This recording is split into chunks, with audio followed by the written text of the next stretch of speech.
세계 최대 반도체 회사가 반도체를 사놨습니다. 스마트폰을 가장 많이 만드는 회사가 스마트폰 두뇌를 경쟁자에게 구걸합니다. 그 청구서가 연간 11조 원. 하루로 환산하면 300억 원씩 매일 아침 퀄컴 통장으로 자동 이체됩니다. 그런데 더 황당한 건 삼성이 그 칩을 직접 만들 능력이 있다는 겁니다. 30달러면 충분한 걸 190달러 주고 사면서 2026년 삼성이 이 모순을 깨기 위해 꺼내든 비밀 무기, 그리고 일론 머스크가 삼성에 22조짜리 도장을 찍은 진짜 이유, 지금부터 낱낱이 파헤칩니다. 잠깐, 여기서 한 가지 짚고 넘어가야 합니다. 여러분이 갤럭시를 살 때 그 안에 들어가는 가장 비싼 부품이 뭔지 아시나요? 카메라도 아니고 배터리도 아닙니다. 바로 AP 애플리케이션 프로세서, 스마트폰의 두뇌입니다. 이 칩 하나가 스마트폰 제조 원가의 20에서 30%를 차지합니다. 그리고 삼성은 이 칩을 퀄컴에서 사다 씁니다. 퀄컴의 플래그십 칩 스냅드래곤 8 엘리트의 가격은 약 190달러, 우리 돈 약 27만 원입니다. 반면 업계에서 추산하는 삼성 엑시노스의 이론 원가는 약 30달러, 약 4만 3천 원 수준입니다. 가격 차이만 6배. 삼성전자 공식 사업 보고서를 보면 AP 메이백이 2020년 5조 6천억 원에서 2023년에는 11조 7천억 원으로 불과 3년 만에 2배 넘게 폭증했습니다. 2025년 상반기에만 이미 7조 8천억 원을 썼으니 올해 연간으로는 다시 11조를 훌쩍 넘깁니다. 하루로 쪼개면 약 300억 원씩 퀄컴 통장에 입금되는 셈입니다. 퀄컴 AP 가격은 매년 최대 30%씩 오릅니다. 삼성이 거절하면요, 갤럭시에 넣을 칩이 없습니다. 이게 진짜 전략적 파트너십의 실체입니다. 그런데 여기서 이상한 점이 하나 있습니다. 삼성은 세계 최대 반도체 회사입니다. 반도체 만드는 회사가 왜 반도체를 사다 씁니까? 이유는 단 하나입니다. 만들 수는 있는데 제대로 못 만들었기 때문입니다. 그 핵심에 수율이라는 저주가 있습니다. 수율이라는 단어 들어보셨나요? 어렵게 생각할 필요 없습니다. 빵집 비유로 설명해 드리겠습니다. 오늘 아침 빵집 사장님이 빵 100개를 굽습니다. 오븐 온도가 고르지 않아 30개는 타버렸습니다. 할 수 있는 건 70개뿐. 이때 수율이 70%입니다. 반도체도 똑같습니다. 웨이퍼 하나에서 칩 100개를 만들었는데 정상 작동하는 게 30개라면 수율 30%입니다. 나머지 70개는 모두 버려야 합니다. 그 원가 전부를 30개가 짊어져야 하니 칩 한 개 가격이 폭등하죠. 삼성이 2022년 세계 최초로 3나노 GAA 공정을 발표했을 때를 기억하십니까? 발표 현장은 뜨거웠습니다. 세계 최초, 기술의 삼성. 그런데 실제 공장을 돌려보니 수율이 10에서 20% 수준이었습니다. 100개만 되면 80에서 90개는 쓰레기통행. 결과는 참담했습니다. 퀄컴, 엔비디아, 구글, 대형 고객사들이 줄줄이 삼성 공장을 떠났고 삼성 파운드리 시장 점유율은 2025년 1분기 기준 7.7%까지 추락했습니다. 반면 TSMC는 같은 기간 67% 이상을 차지하고 있습니다. 삼성과 TSMC의 격차는 기술의 격차가 아니었습니다. 공장을 실제로 돌리는 생산 현장의 격차였습니다. 그렇다면 삼성은 손 놓고 있었을까? 아닙니다. 그들은 모든 걸 걸고 한 판의 도박을 준비하고 있었습니다. 삼성이 꺼내든 카드는 2나노 GAA 게이트 올 어라운드 공정입니다. 이름부터 어렵죠? 비유로 설명해 드리겠습니다. 기존 핀팩 기술은 수도꼭지 옆에서 물줄기를 잡는 구조입니다. 전류를 한쪽 면에서만 제어하는 방식이죠. 칩을 점점 더 작게 만들수록 물이 새듯 전류가 누설되기 시작합니다. 발열이 심해지는 이유입니다. GAA는 다릅니다. 수도꼭지를 사방에서 감싸는 구조입니다. 전류 흐름을 사면 모두에서 제어하니 누설이 줄고 발열이 잡히고 성능이 올라갑니다. 삼성이 이 GAA를 세계 최초로 상용화한 건 사실입니다. 3나노에서. 하지만 세계 최초는 세계 최악의 수율로 돌아왔고 전작 엑시노스 2500 역시 수율 성능 문제로 갤럭시 S24 탑재가 완전히 무산됐습니다. 이번 2나노 SF2 공정에서 삼성은 전략을 바꿨습니다. 무리하게 물량을 밀어내지 않았습니다. 수율 안정화를 최우선으로 뒀습니다. 그 결과 3나노 초기 수율 10에서 20%에서 2나노 초도, 수율은 40에서 50%, 세대 간 격차를 2배 이상 좁혀냈습니다. 그리고 삼성은 이 공정으로 만든 엑시노스 2600을 2026년 갤럭시 S26에 탑재하겠다고 선언했습니다. 그런데 선언만으로는 아무것도 증명되지 않습니다. 숫자가 증명해야 합니다. 실제 데이터는 무엇을 보여주고 있을까요? 유출된 벤치마크 데이터는 업계를 놀라게 했습니다. 먼저 CPU 성능부터 보겠습니다. 빅벤치 6 기준 엑시노스 2600의 최신 유출 점수 싱글코어 3455점, 멀티코어 11621점입니다. 전작 엑시노스 2500 대비 CPU 성능이 최대 39% 향상됐고 멀티코어는 애플 A19 프로보다도 약 14에서 15% 앞서는 수치입니다. 싱글코어는 애플에 다소 밀리지만 멀티태스킹에서는 역전입니다. AI 성능은 더 충격적입니다. NPU 신경망 처리 장치 성능에서 엑시노스 2600은 애플 A19 프로 대비 최대 6배 이상, 퀄컴 스냅드래곤 8 엘리트 5세대 대비 약 30% 높은 수치를 기록했습니다. AI 기능 하나하나가 경쟁사보다 빠르게 구동된다는 의미입니다. GPU도 달라졌습니다.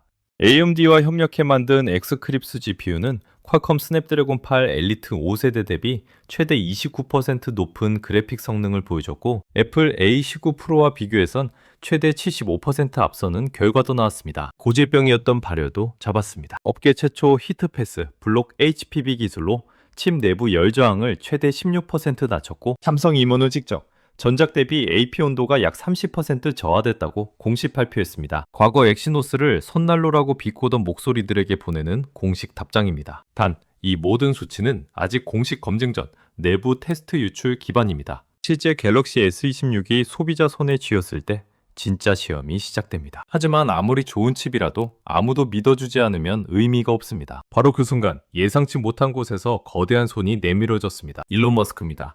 2025년 7월 삼성전자는 한 글로벌 대기업과 165억 달러, 우리 돈 약 22조 원 규모의 파운드리 공급 계약을 맺었다고 공시했습니다. 상대방이 누구인지는 비공개였습니다. 그런데 머스크가 직접 자신의 SNS에 올렸습니다. 삼성의 텍사스 신규 공장은 테슬라 차세대 AI 익식 칩 생산에 전념하게 될 것이다. 이 전략적 중요성은 아무리 강조해도 지나치지 않는다. 그리고 덧붙였습니다. 165억 달러는 최소값입니다. 실제 생산량은 몇 배 더 높을 것 같습니다. 여기서 끝이 아닙니다.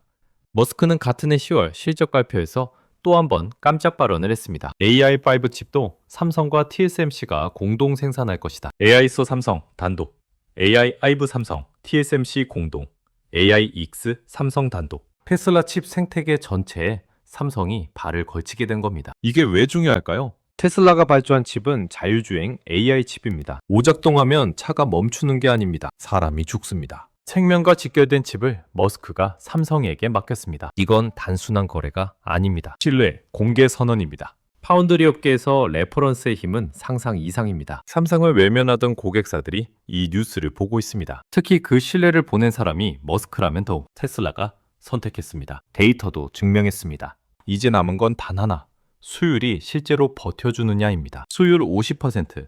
이 숫자가 왜 경제적 임계점인지 설명해 드리겠습니다. 카페를 새로 열었다고 해봅시다. 커피 한 잔 원가가 1,500원인데 손님이 적어서 하루에 10잔을 팔아야 임대료를 낼 수 있습니다. 그런데 어느 날부터 손님이 2배 늘어 5잔만 팔아도 임대료가 해결된다면 그 순간부터 사업의 본질이 바뀝니다. 이익이 나기 시작하는 겁니다. 반도체 업계에서 양산 가능 수율의 기준선은 통상 50% 이상입니다. 삼성의 2나노 SF2 공정은 2025년 초 30%대에 머물렀지만 하반기 들어 50%대까지 끌어올렸습니다. 전작 엑시노스 2500에서 초도 양산 때 치명적 불량이 쏟아졌던 것과 달리 이번엔 치명적 불량이 없었다는 보고가 나왔습니다. 이 수율 변화를 돈으로 환산해 봅시다. 업계 추산 엑시노스 1호 원가 약 30달러를 기준으로 수율 30%에선 실제 생산 단가가 약 100달러까지 치솟습니다. 수율 50%에선 약 60달러, 70%에 도달하면 약 43달러까지 떨어집니다. 190달러짜리 퀄컴 칩과의 가격 격차가 단순한 숫자가 아닌 현실이 되는 순간입니다. 삼성은 연말까지 수율 60에서 70%까지 달성을 목표로 하고 있습니다. TSMC의 현재 수율 60%대와 어깨를 나란히 하겠다는 선언입니다. 수율이 올랐고 성능이 증명됐고 테슬라가 손을 잡았습니다. 그렇다면 삼성을 등졌던 거인들도 이제 돌아오고 있을까요? 전환은 이미 시작됐습니다. TSMC는 지금 너무 잘 나갑니다. AI 붐으로 주문이 폭발하면서 공정 가격을 지속적으로 올리고 있습니다. 고객사 입장에선 비싸도 TSMC 말고는 없다. 는 생각이 흔들리기 시작했습니다. 바로 이 틈새에 삼성이 치고 들어가고 있습니다. 업계에 따르면 퀄컴은 최근 삼성의 SF2 공정 기반으로 차세대 스냅드래곤 칩 샘플 제작을 의뢰했습니다. 퀄컴이 삼성에게 칩을 맡긴 아이러니하죠.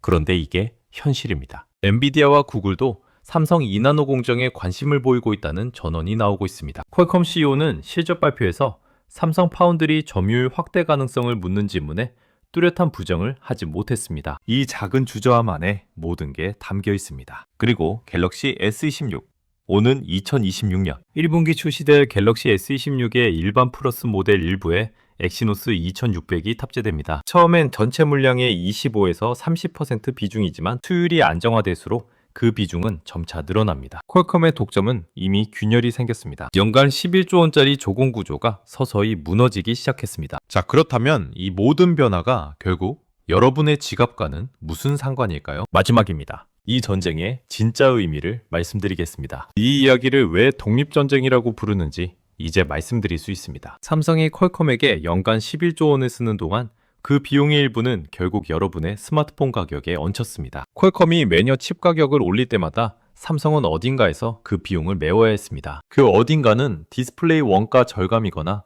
배터리 용량 축소이거나 아니면 여러분이 내는 출고가 인상이었습니다. 삼성이 30달러짜리 칩을 직접 만들어 190달러 칩 대신 탑재한다면 그 차이 160달러가 삼성 수익이 되거나 소비자 가격 인하로 돌아올 수 있습니다. 물론 현실은 복잡합니다. 갤럭시 S26 울트라에는 여전히 퀄컴 칩이 들어갑니다. 수율 70% 목표도 아직 달성 전이고 이 모든 성능 수치는 공식 검증을 기다리고 있습니다. 퀄컴이 하루아침에 사라지지도 않습니다. 하지만 방향은 바뀌었습니다. 2020년 5.6조, 2023년 11.7조, 2025년 다시 11조. 이 가파른 상승 곡선이 꺾이기 시작하는 첫 해, 그게 바로 2026년입니다. 엑시노스 2600 하나의 성공이 삼성 파운드리의 신뢰를 되살리고 테슬라가 그 신뢰를 세상에 알렸으며 퀄컴이 긴장하기 시작했습니다. 그리고 이제 방향이 여러분의 지갑 쪽으로 향하고 있습니다. 이것은 기술 전쟁이 아닙니다. 삼성의 독립 전쟁입니다. 그리고 지금 막 첫 승전보가 울렸습니다. 여러분은 어떻게 보십니까? 삼성의 독립 전쟁 2026년에 진짜 승리할 수 있을까요? 아니면 또다시 수율의 벽에 막혀 퀄컴의 손을 벌리게 될까요? 댓글로 여러분의 예측을 남겨주세요. 영상이 도움이 됐다면 좋아요와 구독이 다음 영상을 만드는 힘입니다.